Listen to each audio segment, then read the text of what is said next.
Hi, this is Kent, and welcome to another session of Deepening Our Spiritual Toolbox. And today we're going to talk about being curious about our faith, being willing to explore our faith from different angles, to ask questions, to say it's okay to have our doubts, and to be open to new ways in which the Spirit may be speaking into our lives.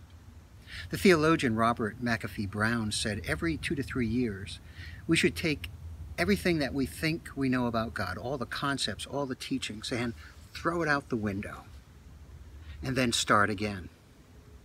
And by that he's saying is don't hold too tightly to the reins of our faith, what we think we know about God, what we think is absolute and definite, and allow ourselves to approach it with humility and with an openness of mind, spirit, and imagination to the ways in which that great mystery we call God is speaking yet again into our lives. In Buddhism, they would call it the beginner's mind. To approach the questions of faith and the questions of how we relate to that great mystery we call the divine, to do so with a beginner's mind, with a sense of openness, curiosity, awe, willing to place our questions out on the table and see where it all leads. A beginner's mind. To approach our faith life, our spiritual quest with humility. The Apostle Paul in the New Testament in 1 Corinthians 13 said, "Now we see but in a mirror darkly, but one day we will understand the Creator as if we are face to face." But in this lifetime, we're looking as in a mirror darkly, and we are catching a glimpse of that which we call the Creator.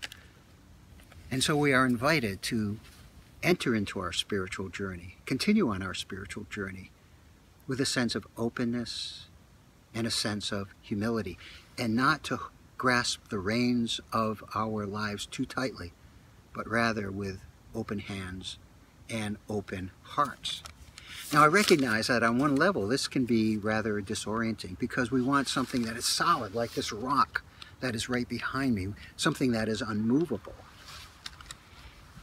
Yet I would say that when we are curious, when we're exploring our faith from different perspectives and different angles, we are not doing so without a sense of security. Rather, our security is in the understanding that the Creator of heaven and earth desires to have a meaningful and intimate relationship with you and me. Do we believe that to be true? Soren Kierkegaard, a theologian who lived about 150 years ago, said God is always present, simply waiting to be found, that God is as accessible as our very breath. So that when we are questioning our faith, when we're giving permission to have our doubts and our struggles related to our faith, when we are exploring new paths and even new questions, new concepts of this great mystery we call the divine, the holy, the sacred, to know that we are journeying not alone, but that the Creator of heavens and earth is as close as our very breath. So what does life look like when we approach it with curiosity? It means we're evolving, right? We're changing. We're being transformed. That's true in all aspects of our life, but it's also true for our spiritual journey. Picasso, the great artist, if you look at some of his early paintings, it's as if he is painting what we would call now a photograph. It is so lifelike, it is so realistic. And he was a master of it at even a young age. Yet when you look at his paintings in his middle years, you see these wild, abstract paintings that are affected by his exposure to African art and African masks with their extreme shapes and images. It changed how Picasso looked at art. He began to look at it through the eyes of an African mask maker. And so the images that we see in his abstract art didn't come out of thin air, but they were inspired by these other creative artists And he created these masterful abstract paintings. And yet again, as you look at the paintings in the later years of his life, while he was entering into his 90s, he said, I learned to paint in my old age as a child. And as you look at those paintings, you see that the paintings are much simpler, yet the colors are vibrant and almost neon. They almost hurt the eyes. They are so powerful. It's as if they are pulsing with life. He said, it was in my old age that I learned to see the world yet again through the eyes of a child.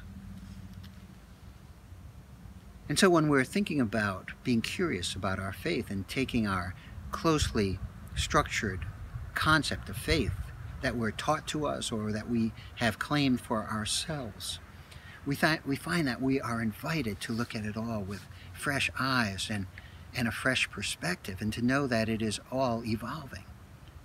Just as Picasso's art evolved. It was always evocative, but it changed and it transformed with the years. And so too can it be for our spiritual lives. In my old age, I learned to paint as a child. I learned to see again as a child. And I think what Picasso was talking about is a sense of awe and wonder and curiosity that is part of our lives as children, right? For those of us who are older, think back to when you and I were children and how we looked at the world. I remember being with my then 3-year-old daughter, Lindsay, and she saw a little caterpillar on the middle of a path, what we called as kids woolly bears. This little caterpillar that had orange and brown and black stripes, just wiggling its way across the path. And Lindsay at 3 got down on the ground, and she was just in awe and wonder at that little caterpillar as it made its way across the path. To look at the world through the eyes of a child is just amazing. Jesus said that the kingdom of God was closest at hand to the children, and that we were called to look at the kingdom of God, which is a metaphor for the ways of God, the work of God, with the curiosity and the openness and the wonder of a child. I remember when we were at a conference as a family at Oberlin College in Ohio.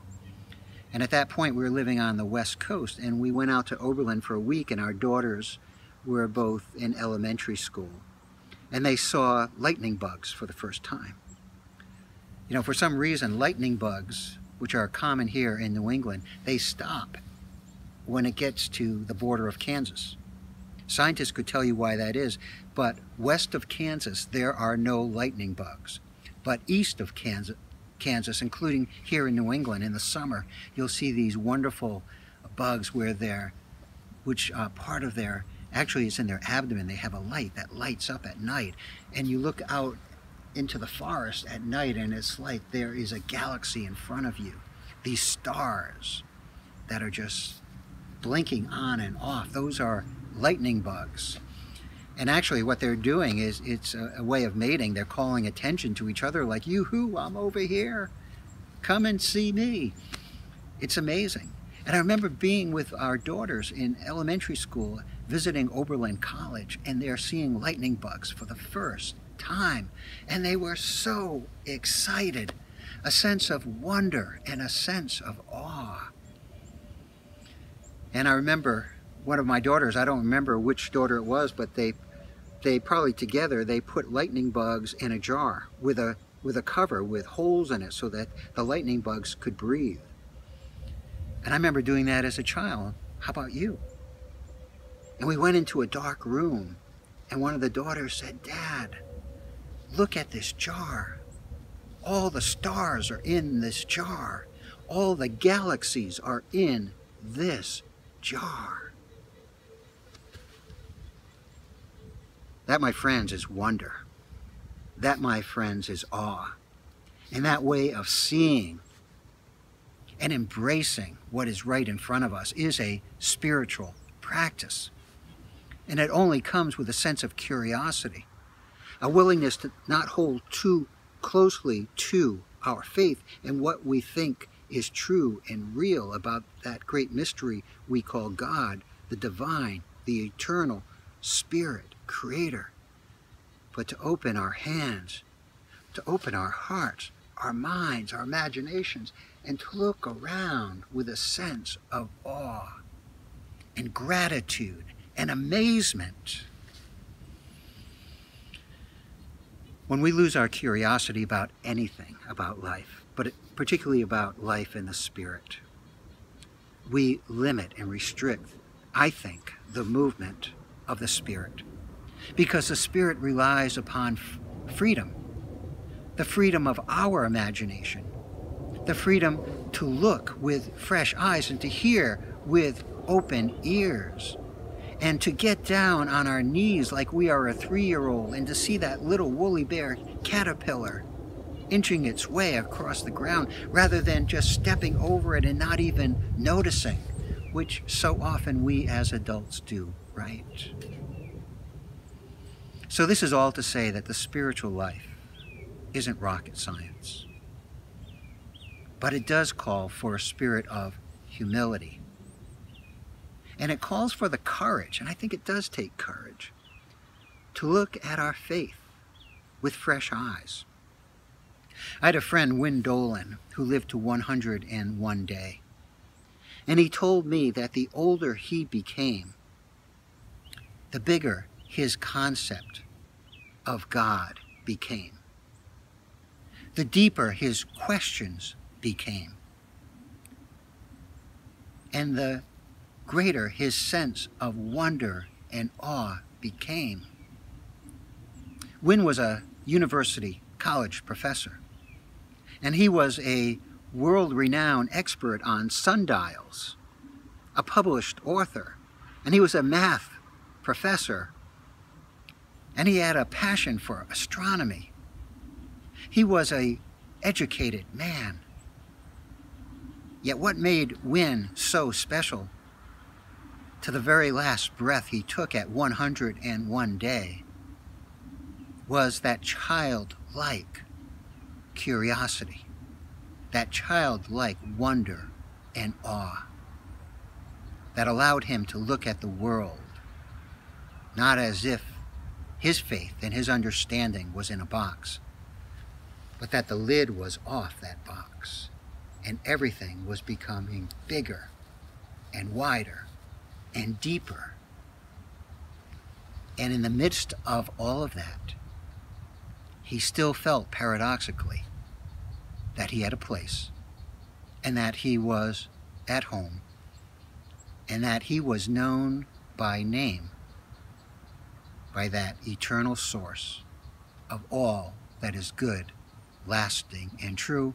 So my friends, I say, hold on to your curiosity and trust that the Spirit is with you, leading you on new paths, on new adventures, and to a deeper sense and experience of that which is sacred, holy, lasting.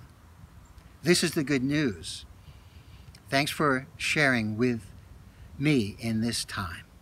In the meantime, be kind, be hopeful, and my friends, be well.